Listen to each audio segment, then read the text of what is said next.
Amerika Georgia Town Universitetining tarix fanlari professori, ataqlıq Uyg'urshunos James Milwardning Şinjan'daki musulmonlarni qayta tarbiyalash nomli kitobi nashr qilingan. Ma'lum bo'lishicha, mazkur kitob 7 fevraldan boshlab rasmiy tarqatildi ekan. Agar bu asar 7 fevral bozorga selinsa, o Sharq Turkiston lagerlar haqida yozilgan tunji kitob bo'lib qoladi.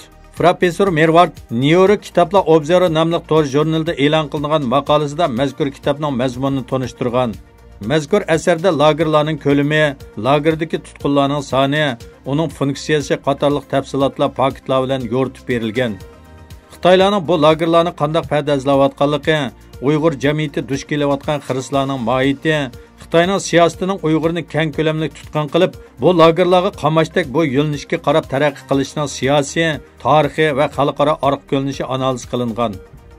O Xitoy kommunistlarining Uyg'ur siyosatining hozirgi ahvoliga kelib qolishida nuqtaliq ikki omilning muhim rol o'ynaganligini ilgari surgan.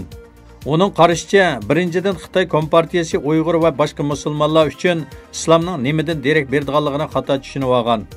Ikkinchidan, o burunqi siyosatidan voz kechib, Xanzolarni markaziy o'ringa qo'ydigan etnik assimilyatsiya yo'lini tanlagan. Avtor yana Xitoy kommunistlarining 1949-yildan keyin o'zining islom jamiyati orqali an'anaviy Uyg'ur tasavvuf islomiga buzg'unchilik qilib, Saudiya Arabistonining vahobiy islomiga yaqin diniy aqidani qo'llanganligi, uning Uyg'ur madaniyatini bostirishi, Uyg'urlarni kamsitishi, bu diniy aqidaning Saudiyadagi islomiy iqimiga texmi yiqilishga yo'l ochganligini ilgari surgan. Avtorning qayd qilishicha, Xitoy hukumati bir tarafdan Uyg'urlarning salafiylik ideyasiga bo'lgan qiziqishni kuchaysa, yana bir tarafdan salafiy ideyasiga qarshi bo'lgan yerlik diniy an'analarga buzg'unchilik qilgan.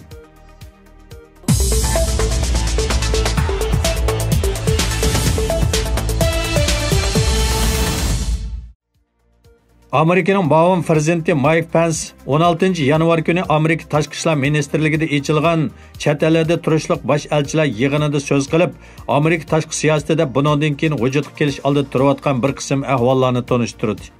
Mike Pence alayda ta'kidlagan nuqta diniy e'tiqod erkinligi bo'ldi.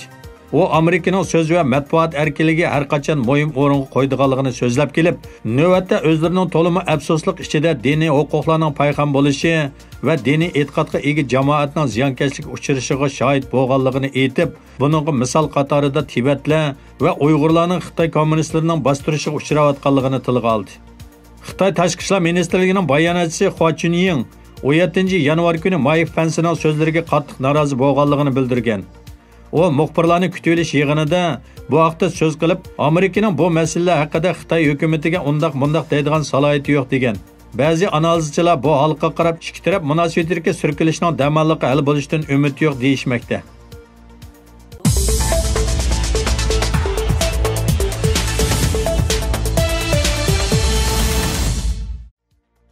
Yaponiya Birlashma Agentligining xabarida 20 yanvar Xitoyning 10 nafar praktikant o'quvchisi Yaponiyaning Aichi aerodrom stansiyasi tarafidan Yaponiyaga kirish cheklanib, Xitoyga qaytarilgan.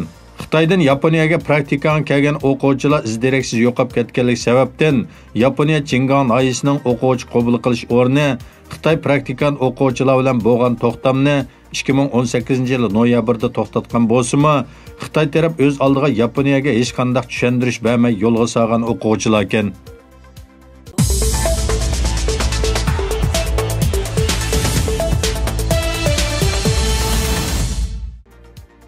Amerika ovoz to'rining xabar qilishicha, 2019-yili 18 yanvar Meksikada neft turbasi zo'r ko'lamli portlab, bugungacha 85 kishi o'lib, 74 kishi yaralangan. Bu voqeaning kelib chiqish sababi bo'lsa, neft o'g'irlari neft turbalarini qalaymaqan bo'shtib, neft o'g'irlash jarayonida xato mashg'ulot qilganligi sababidan portlash yuz bergan. Shuning bilan bir vaqtda Meksika prezidenti hukumat o'rinlarini butun kuchi bilan voqea yuz bergan rayonga yordam berishga chaqiriq qilgan. Meksikada har yili neft o'g'irlanganlik sababidan davlatga taxminan $300 million ziyon soladi ekan.